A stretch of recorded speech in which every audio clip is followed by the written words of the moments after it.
ल है गाइस, म चाहिँ धेरै पछाडि आज चाहिँ मेरो च्यानलमा नयाँ भिडियो लिएर आउँदैछु। म चाहिँ घर आएको हिजो, अनि आज चाहिँ बाँदररुङमा अनि हाम्रो मकै चाहिँ यस्तो हुँदैछ। अनि बाँदरले लास्टै दुःख दिएर रुनु परिराख्दो रहेछ। अनि मेरो पापा आमा चाहिँ जतिखेर पनि बाँदररुङमा जानुहुन्छ, अनि म चाहिँ आमालाई घर पठाएर बाँदररुङमा जाँदैछु। मकै बारी चाहिँ हाम्रो थोरै छ, धेरै छैन। थोरै भए पनि रुङ्नु त पर्यो, मकै खानु त पर्यो। त्यही भएर म चाहिँ बाँदर ढेँडो रुङ्न आएको। हाम्रो मकै त राम्रो लागेको रहेछ, तर बाँदरहरूले चाहिँ लास्टै दुःख दिएर जोग रहेछ कि। हाम्रो चाहिँ बारी यति हो, त्यहाँ छ घर, अनि यति माथितिर चाहिँ लागेको रहेछ। यता चाहिँ यो चाहिँ अगुवा साग छर्दा छर्नु भएको अरे, रोप्नु भएको अरे मकै। अनि यति मकै छ, यति मकैलाई पनि रुङ्नुपर्छ, नत्र बाँदरले खाइदिन्छ। अन्त यहाँ बस्ने बाँदर रुङ्ने, माथि बिलमा दिउँला बाँदर छ कि छैन हेर्नु। बाँदरले लास्टै दुःख दिन्छ हाम्रोमा चाहिँ। हाम्रो गाउँ म चाहिँ कहिले कहिले आउँछु, वर्षमा 2-3 चोटि। रमाइलो लाग्छ। यस्तो छ यहाँदेखि झऱ्यो भने त हेर्नै भिर।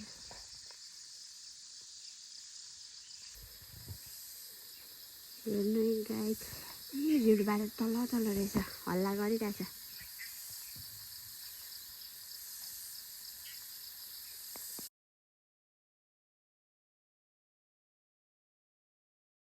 त्यसरी लुकेर आयो भने चाहिँ थाहा हुँदैन नि त। अनि फेरि यस्तो रुखबाट आउँदैन क्या, भित्रभित्र लुकेर आउँछ। अनि आएर मकै सब खाइदिन्छ। यहाँ चाहिँ अम्लिसो छ, यसलाई अम्लिसो चाहिँ हाम्रो होइन, अरूको हो। हाम्रो चाहिँ मकै मात्र हो। अम्लिसोको बोट हेर्नुहोस् है गाइज। तर अम्लिसोको बोट नदेखेर कहिले होला। कुच्चो कुच्चो कुच्चो कुच्चो कुच्चोको बोट कस्तो हुन्छ भन्ने जस्तो लाग्छ भने हेर्नुहोस् गाइज, यो चाहिँ कुच्चोको बोट हो। अनि यो यहाँदेखि यसरी टुस्सो आउँछ, यो यहाँदेखि, अनि कुच्चो फल्छ। कुच्चो फुल छ, फल छ होइन, फुल छ कुच्चो। तपाईँलाई म देखाइदिन्छु ल गाइज, अम्लिसो फुलेको कुच्चो। ल हेर्नुहोस् है, कुच्चो फुलिरहेछ। यिनीहरू चाहिँ फुल्न रेडी हुँदैछ भर्खर। यो चाहिँ यहाँ चाहिँ फुलिसकेको छ। हाम्रोतिर चाहिँ यस्तै अम्लिसो, अदुवा, अनि सब्जी, तोरी, साग यस्तो छुपी गाउँभरि गर्नुहुन्छ।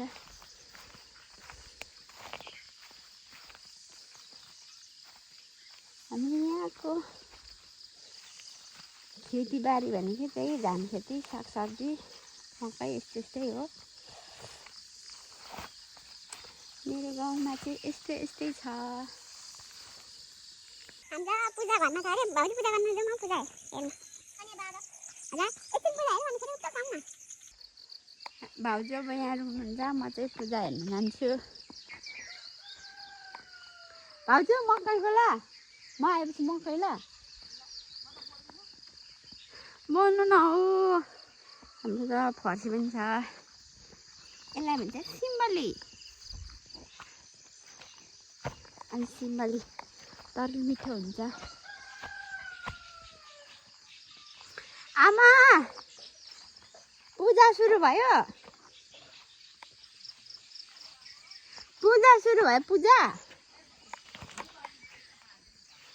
पूजा चाहिँ हाम्रो अरू केही होइन खाने मिसो हामी चाहिँ यत्रो भाले गएको हाम्रो कुखुरा चाहिँ यस्तो गाउँघरमै भयो भने हाम्रो पापा आमाले त्यसरी पाल्नुहुन्छ कुखुरा कति मिठो बास्यो तिम्रो त आज अन्तिम यो भालेको पूजा गर्ने आज हाम्रो घर छेउमा चाहिँ स्कुल छ यहाँ चाहिँ 5 क्लाससम्म हुन्छ म चाहिँ यो स्कुलमा 2-3 महिना पढेको छु होला त्यहाँदेखि म पढिनँ अनि यो चाहिँ हाम्रो सामुदायिक भवन यहाँ चाहिँ यस्तो मिटिङहरू के सङ्घ संस्था के हुन्छ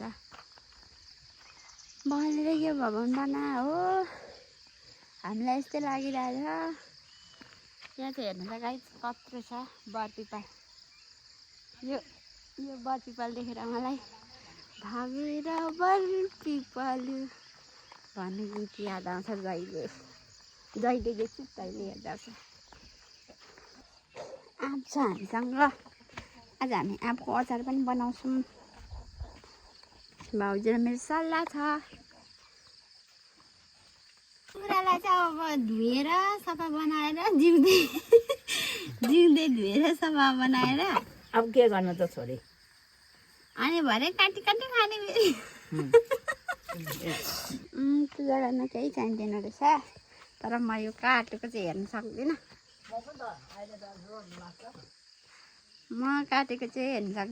भरे खाना चाहिँ खाने हो फेरि भरे काटिसकेपछि चाहिँ मासु चाहिँ रुच्छ तर काटेको चाहिँ हेर्न सकिँदैन केही चाहिँदैन रहेछ एउटा धुप अनि 1-2 सिता चामल बस भयो अनि कुखुराको भाले अनि लु झार जङ्गललाई है भनेर यसो जङ्गली देउतालाई यसो भने जस्तो गऱ्यो अनि आफूले खुवाएको यो चाहिँ कुखुरा खाने बाहना हो हाम्रो मैले चाहिँ काटेको चाहिँ हेर्न सक्दिनँ त्यही भएर म बाथरुम गएँ होइन डर लाग्यो त्यो कुखुरा प्लक पार्नुहुन्छ त्यही भएर मलाई हेर्नै डर लाग्यो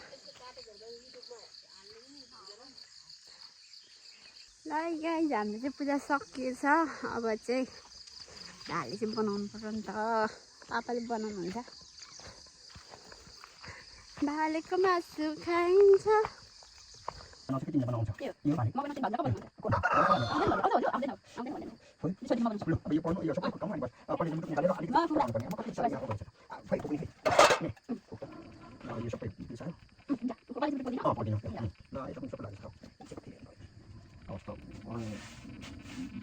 अघि तल चाहिँ गएन यहाँ पो यसो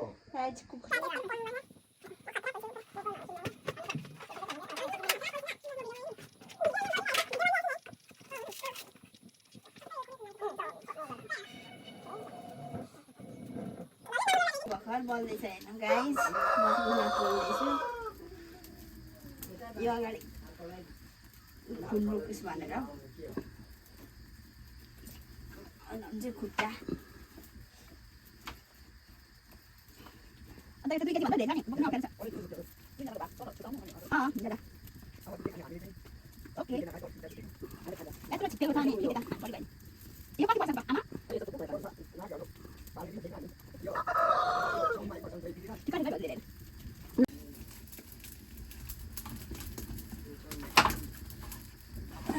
बाहिरको भुट्टा चाहिँ सबै खानुपर्छ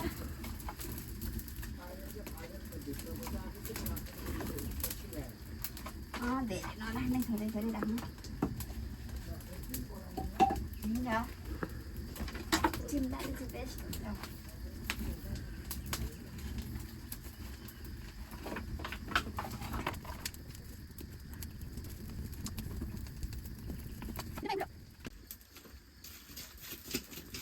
यस्तो खाँदाखेरि कसले पो मजा आउँथ्यो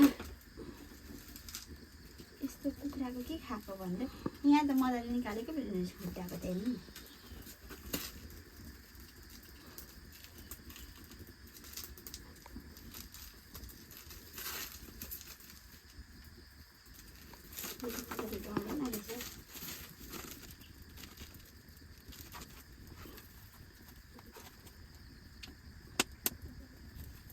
भाले हेर्नु अघिको भाले यस्तो भयो यस्तो भयो रेडी अब यसको डल्ले हाम्रो दादाले यस्तै डल्ले डल्ले कुरा खान्छ लगेको ए नाङ्गे भुतुङ्गे राम्रो बनाए ह्यान्डसम खरिएको राम्रो हो त्यो खरियो भने राम्रो हुन्छ हाम्रो ठुलो भाउजू यो चाक खाने यो के हो यो चाक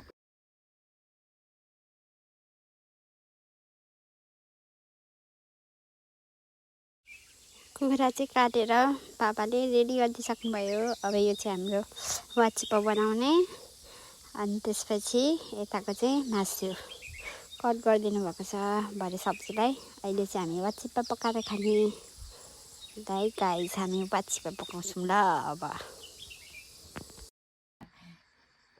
वाचिपा रेडी भयो गाई लागेन भने त अनि के काम गाई छ त्यो जुठलमै गरिबाट बाटै जुठेलमा त तल पानी गर्नेमै कसरी बिहान पानी अड्केको कि गाई गाई चाहिँ हामीले खाजा पनि खाएर अब काट्नलाई दसैँमा आउँदा ठिक्क खाने बेला भइरहेको यस भाउजूले लाउनुहुन्छ दामी दामी छ हेर्नु यहाँ चाहिँ हाम्रो भदै बुहारीले छोडिराख्नु भएको हिजो बेलुका हामीले क्या भन्नु भने छोरीले पोल सुनाइदिँदै थियो अब चाहिँ यहाँ हेर्नुहोस् है यतिर छ अर्ग्यानिक यो त तल जङ्गल यो त कसैको होइन नि यो त बाटोमा फलेको आँप क्या कत्रो रुख छ उयो तल पहिरो गएको ठाउँसम्मको हो अनि त्यहाँदेखि चाहिँ टिपेर ल्याउनु भएको अनि हामीलाई पनि दिइराख्नु भएको हामी चाहिँ अचार बनाउनु रेडी गर्दैछौँ ल गाई चाहिँ हामी चाहिँ आँप काट्दैछौँ है ल ल ल ल दामी छ है हजुर ठिक छ है मेरो जेठामामाको गाई चाहिँ हामीले काटिसक्नु है मेरो जेठा चाहिँ आँप रेडी भयो अब हामी यसलाई बेसार र नुन हालेर यसलाई एक रात राखिदिन्छौँ त्यसपछि हाम्रो अचार हुन्छ रेडी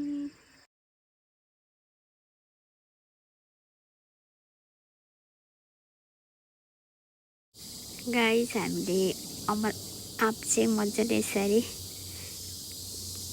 नुन बेसार लगाएर मोलिसक्यौँ अब भोलि हामी यसलाई घाममा एक दिन सुकाउँछौँ त्यसपछि यो चाहिँ तेल मसला सहित बट्टामा राख्छौँ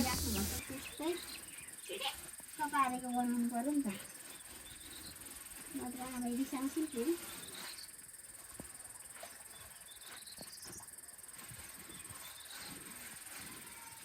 हामीले चाहिँ आँप काटिसकेर त्यसको काम सकेर हामी भान्सा सबै गरिसक्यौँ खानासाना रेडी गरिसकेर अब चुल्हा चाहिँ हामीले मजाले पोतेर आमाले सब्जी जस्तै राख्नुहुन्छ त्यस्तै राखिदिनुपर्छ हामीले अघि यस्तो फोहोर गरेको छौँ किचन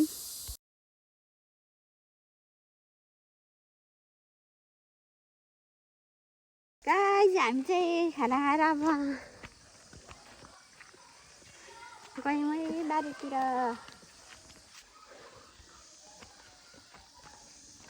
यहाँ पनि आउँदो रोपेको रहेछ हामी चाहिँ फेरि दिउँसो खाना खाइसकेपछि अनि फेरि बाँदर रुङ्नुपर्छ भनेर यता बारीतिर आयौँ अनि डाँडामा बसेर यताउति रमिता पनि हेर्दै बाँदर पनि खेदाउनु पर्यो भनेर दिनभरि बाँदर रुङ्दै बस्यौँ बाँदर आउँदा पनि आएन तर हामीले बाँदर चाहिँ रुँगेकै हो बिहानदेखि बेलुकासम्म यस्तै गरेर हाम्रो दिनहरू चाहिँ रमाइलो गरेर बित्यो आजको दिन चाहिँ यस्तै भयो गाइस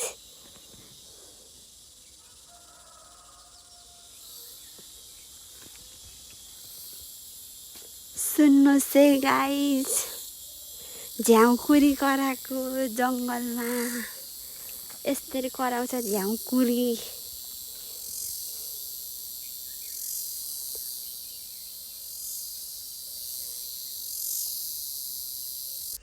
अनि फेरि दिउँसो खाना खायो अनि फेरि बाँदर हेर्नु गयो।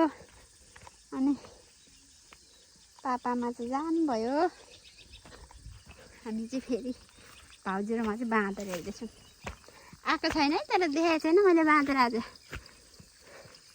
तर पनि पर्खिनु चाहिँ पर्छ, होइन भने बाँदरले आएर झुक्काएर सबै मकै खाइदिन्छ। त्यही भएर रुङ्नु चाहिँ परो भन्ने हामीलाई लागिरहेछ।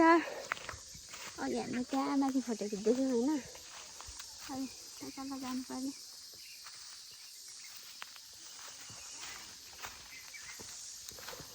ल गाइज, यस्तै नै दिन बित्यो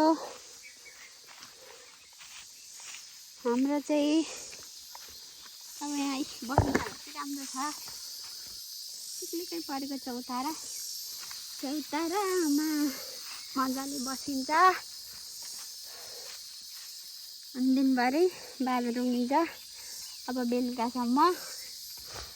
अनि आजको दिन चाहिँ यस्तै गरेर सकियो भन्नु पर्यो। अब 5 बज्न आँटिसक्यो है त गाइज।